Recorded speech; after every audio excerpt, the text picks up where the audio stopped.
তোমাদের যে অঙ্কটা করানো হবে সেটি হচ্ছে প্রবলেম নাম্বার 56। এখন এই 56 নাম্বার অঙ্কটায় দেখো কি বলেছে। 56 নাম্বার অঙ্কটাতে বলেছে একটা ব্যাংকের স্টাফ পাবলিক কর্মচারী এর মধ্য থেকে একজন ম্যানেজার, কয়জন ম্যানেজার? একজন ম্যানেজার, একজন ডেপুটি ম্যানেজার ও 10 জন অন্যান্য কর্মকর্তা আছে। তাহলে একটু খেয়াল করো, মানে একটা ব্যাংকে তো স্টাফ থাকে, তাই থাকে না? সেই স্টাফে কর্মচারীদের মধ্যে ম্যানেজার হচ্ছে একজন আর ডেপুটি ম্যানেজার হচ্ছে একজন।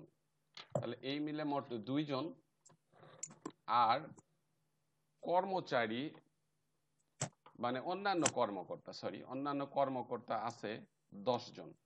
তাহলে ওই ব্যাংকে মোট আমাদের এখানে কত হলো, কি বলে যে সদস্য কত হলো বলো তো?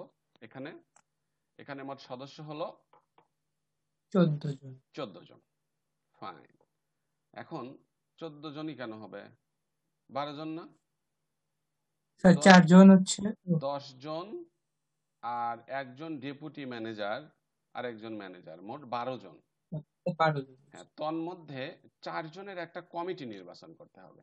ভালো, কমিটি কতভাবে নির্বাচন করা সম্ভব হতে পারে, মানে এই কমিটিটাকে কতভাবে নির্বাচন করা যাবে যদি সর্বদা অন্তর্ভুক্ত থাকে। এক নম্বরে বলছে যে একজন ম্যানেজারকে যদি সর্বদা কি করো, অন্তর্ভুক্ত যদি রাখতে চাও, তাহলে তোমার কমিটিটা কতভাবে গঠন করা যাবে। তাহলে আমরা এখন এখানে শুরু করে লিখতে পারি একটা কমিটিতে মোট লোক 10 জন, মোট কর্মকর্তা কতজন বলেছে বলো তো? 10। না, মোট কর্মকর্তা হচ্ছে, দেখো মোট কর্মকর্তা কয়জন আছে এখানে? 10 জনই তো। না, মোট কর্মকর্তা 10 জন আর হচ্ছে এই 2 জন, মোট হচ্ছে 12 জন। তো ঠিক আছে, আমরা এখন এটাকে শুরু করতে পারি। এখানে লিখব যে সমস্যা নাম্বার 56 লিখি যে মোট সদস্য বলি, মোট সদস্য সমান একজন ম্যানেজার, একজন ডেপুটি ম্যানেজার আর হচ্ছে অন্যান্য কর্মকর্তা 10, মানে মোট 12 জন। আচ্ছা, ভালো। তো এখানে একটা তোমার কমিটি গঠন করতে হবে, যে কমিটিতে ম্যানেজার সর্বদাই থাকবে। তাই বলছে না, এই যে সর্বদাই ম্যানেজার কি হবে, অন্তর্ভুক্ত থাকবে। তাহলে ম্যানেজার যদি অন্তর্ভুক্ত থাকে, তাহলে একজন ম্যানেজার থেকে ওই ম্যানেজার থাকবেই, তাই না? তাহলে অন্য সদস্য থাকবে কয়জন? আর 11 জন। 11 জন। ওই 11 জন সদস্যকে বাছাই করা যাবে বা কমিটি গঠন করা যাবে। 11 জন সদস্যের মধ্য থেকে অবশিষ্ট কয়জন নিতে হবে? তাহলে 3 জন নিতে হবে না? খেয়াল করো, মোট হলো 12 জন। ভালো, একজন ম্যানেজার, একজন ডেপুটি ম্যানেজার আর অন্যজন আছে 10 জন।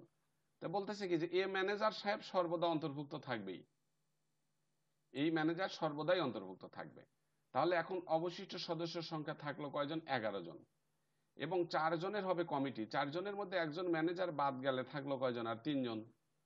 তাহলে এই 3 জনকে নির্বাচন করতে হবে এই 11 জনের মধ্যে থেকে, আর ওই ম্যানেজারকে নির্বাচন করতে হবে ওই একজন ম্যানেজারের মধ্য থেকেই, তাই না? তাহলে এখন লিখবো একজন ম্যানেজার অন্তর্ভুক্ত থাকলে,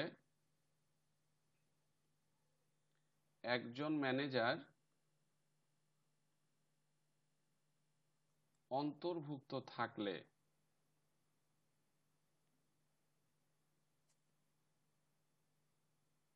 ধরো একজন ম্যানেজার আছে, তাহলে অবশিষ্ট থাকে কয়জন? অবশিষ্ট সদস্য সমান 12 মাইনাস 1 সমান 11 জন। খেয়াল করো, এই একজন ম্যানেজার এর মধ্য থেকেই একজনকে নিব, আর এই 11 জনের মধ্য থেকেই 3 জন নিব। তাহলে অতএব একজন ম্যানেজার থেকে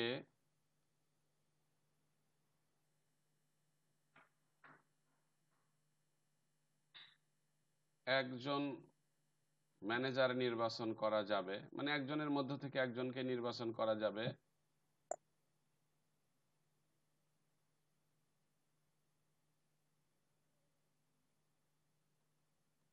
একজনের মধ্য থেকে একজনকে নির্বাচন করা যাবে কতভাবে বলো তো?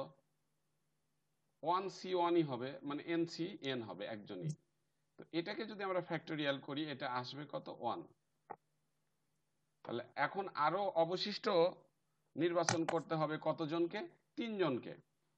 তাহলে এই 11 জনের মধ্য থেকে 3 জনকে নিতে হবে, তাই নাকি? তাহলে এখন লিখি অবশিষ্ট 11 জনের মধ্য হতে 3 জন, এটা কিন্তু 3, নির্বাচন করা যাবে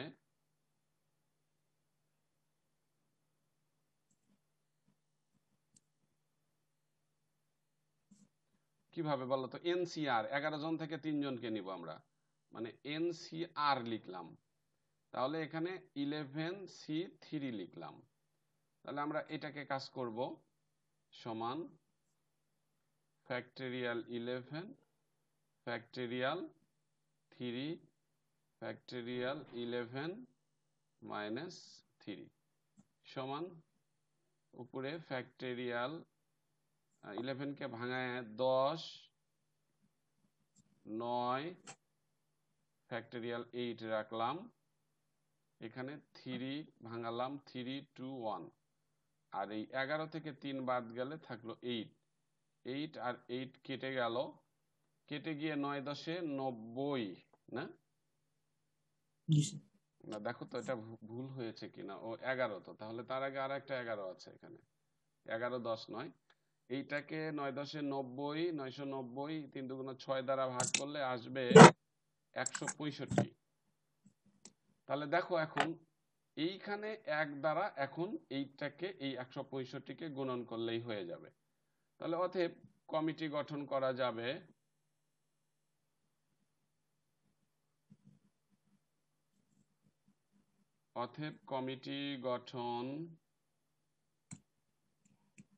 যাবে সমান 1 গুণন 165, ওই 165 ভাবে। এটা হলো আনসার। এটা আশা করি তোমরা পারবে। দেখি, হ্যাঁ এখানে আরেকটু উপরে, হ্যাঁ হয়েছে। হ্যাঁ এটাকে এখান থেকে এইভাবে পারবে। বোঝা গেছে তো নাকি? জি স্যার।